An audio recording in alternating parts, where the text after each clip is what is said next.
को मैं एक छोटा सा घटना बता दूं। भक्तिचंद महाराज जी एक घटना को बतलाते हैं। एक बहुत बड़ा जमींदार था, उसका एक सेवक था, नौकर। उनके घर पे कोई मेहमान आने वाला था। ध्यान से सुनना, ये एकदम सत्य घटना बतलाया महाराज जी ने। भक्तिचंद महाराज बोलते हैं तो उनके घर पे कोई मेहमान आने वाला था। सेवक नौकर को बोला, बेटा जाके थोड़ा सब्जियां, साग सब्जियां, थोड़ा अनाज वगैरह ले आना, मेहमान आ रहे हैं, उनको अच्छे से खिलाना है।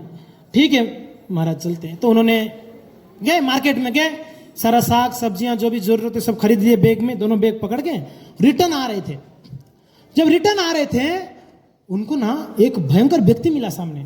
बाल एकदम बड़ा बड़ा, आंख लाल लाल, दांत बाहर निकला हुआ है, एकदम काला कलोटा, एकदम भयंकर शरीर था, एकदम भयंकर था। देख के ही डर गया और उनको ऊपर झपट रहा था। ये व्यक्ति क्या कर रहा था, वो नौकर के ऊपर झपट रहा था। ये डर के वो दोनों बैग वहीं फेंक के दौड़ के गया। दौड़ दौड़ के घर पे पहुंचा, एकदम पसीना छूटा हुआ था, डरा हुआ था और रो रहा था। तो तब उनके जो मालिक थे, जमींदार, बोले कि क्या हुआ बेटा? बोले कि महाराज क्या बताऊं आपको, मुझे एक भयंकर व्यक्ति मिले, मुझे मारने के लिए प्रयास कर रहे थे। मैं जैसे तैसे प्राण बचाकर मैं आ गया और इतना डरा हुआ था। जमींदार को लगा कि सच में कुछ ऐसा हुआ है, नहीं तो ये आज तक तो ऐसा कभी घटना हुई नहीं थी, इतना डरा हुआ ये व्यक्ति। तो बोले ठीक है, आप डरो मत, चिंता मत करो, मेरा घोड़ा में बैठो। उनका घोड़ा था, उस समय कार गाड़ी घोड़ा नहीं, तो घोड़ा होता था, गाड़ी नहीं हुआ करता था। बोले मेरा घोड़ा में बैठ के यहाँ से 95 किलोमीटर दूर मेरा एक मित्र रहता है, राम प्रसाद करके, उनके घर पे चले जाओ, लिख के पत्र दे दिए, उनको दिखा देना, वो आपको शरण देंगे, कुछ दिन वहीं रखना। क्योंकि ना डरा हुआ है, कुछ व्यक्ति को देखा है, कोई मारने के लिए आया हो, पता नहीं कौन है वो, इनको भी पता नहीं था अभी तक। बोले एक बार तो आप यहाँ से बच के निकलो। आप कहाँ? 95 किलोमीटर दूर में मेरा एक मित्र राम प्रसाद है, उनके घर पे ये लेटर दिखाओगे, वो आपको रख लेंगे। तो ये बैठ के चले गए। वो रामपुर था, कौन सा गांव था? रामपुर था, और जो उनका मित्र थे राम प्रसाद थे। तो ये घोड़े में बैठ के निकल गए। ठीक है, तो ये जमींदार सोचे, ये मालिक, कि कौन डरा रहा था मेरे नौकर को, जाके देखो तो सही। तो मार्केट में आए, ढूंढे कौन डरा रहा था। सर दिखे, एक कोने में एक व्यक्ति खड़ा था। इन्होंने जो वर्णन किया था ना, बड़ा भयंकर, आंख लाल लाल, बड़ा बड़ा आंख, दांत बड़ा बड़ा, बाल एक तांबे जैसा है, एकदम काला कलोटा व्यक्ति है।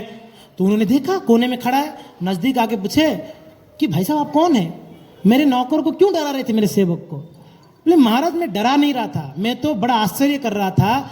शाम को 7:30 बजे इसका अपॉइंटमेंट है रामपुरा में, इसको मारने वाला हूं, मैं मूर्ति हूं, इसको रामपुरा में 7:30 बजे शाम को मारने वाला हूं। सुबह 8 बजे तक यहाँ क्या कर रहा है ये व्यक्ति? मुझे रामपुर में इसको मारना है शाम को।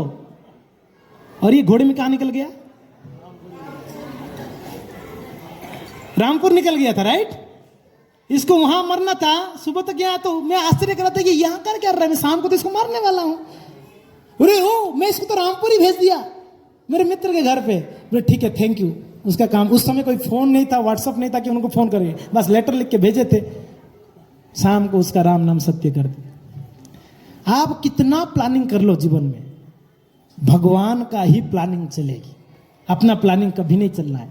तो यहां पर हिरण्यकशिपु बहुत बड़ा प्लान किए, मगर ये सारा प्लान को तोड़ने के लिए एक सुंदर श्लोक है, मेरे पीछे बोल सकते हैं आप लोग।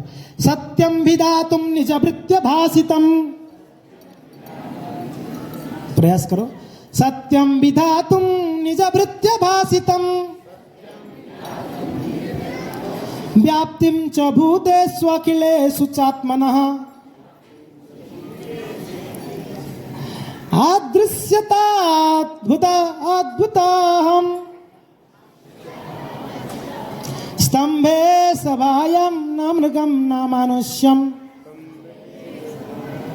Okay, thank you. सत्यम विधातुम निजभृत्य वासितम, व्याप्तिम च भूतेषु अखिलेषु चात्मनः, अदृश्यतात्यद्भुत रूपमद्वयम्, स्तंभे सभायम न मृगम न मानुष्यम।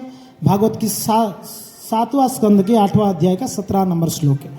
क्या कहते हैं सुखदेव गोस्वामी? सत्यम विधातुम निजभृत्य भासितम। सत्यम विधातुम, भृत्य भासितम, भृत्य यानी क्या है? सेवक, दास, भक्त।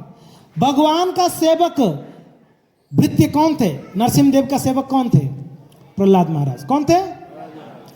निज भृत्य भासितम, निज भृत्य, निज सेवक का वाणी को सत्य करने के लिए, व्याप्तिम च भूतेषु अखिलेषु चात्मनः, जो भगवान हर जगह पे व्याप्त हैं, जो भगवान हर जगह पे व्याप्त, कहाँ नहीं है भगवान? कोई पूछा भगवान कहाँ है, तो उनको काउंटर क्वेश्चन किया गया, भगवान कहाँ नहीं है ये बताओ। हर कण कण में भगवान है कि नहीं है? हर जगह पे भगवान है। उसको बस रियलाइज कौन कर रहे हैं, अनुभव कौन कर रहे हैं? भक्त कर रहे हैं। तो क्या कहते हैं, व्याप्तिम च भूतेषु अखिलेषु चात्मनः अदृश्यतम। मगर संसारी लोगों के लिए, कर्मियों के लिए, भौतिक लोगों के लिए अदृश्य है। क्या है? दृश्यमान नहीं है। कोई संसारी लोग मंदिर में भी आके बोलते ये तो मूर्ति है। भगवान को भी क्या बोलते हो? वही भक्त जब आते हैं उनको क्या कहते हैं? ये भगवान है, ये मेरे आराध्य प्राणेश्वर जगन्नाथ हैं, ये मेरे आराध्य प्राणेश्वर नरसिंहदेव हैं, ये मेरे आराध्य गौर निताई हैं, ये मेरा आराध्य प्राण प्रिया कृष्ण के कौन, श्रीमती राधा रानी है। तो जब विग्रह के सामने आते हैं वो भगवान का ही तो दर्शन करते हैं, और किसका दर्शन करते हैं?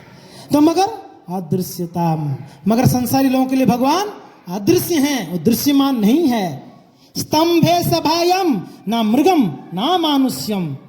तो भक्तों, जब हिरण्यकश्यप ने तपस्या कर रहे थे, उनका एक पुत्र हुआ। ये पुत्र बचपन में जब मां की कोख में थे, गर्भ में थे, कयादु, उस समय नारद जी ने उनको भागवत सुनाया। नारद जी क्या करे?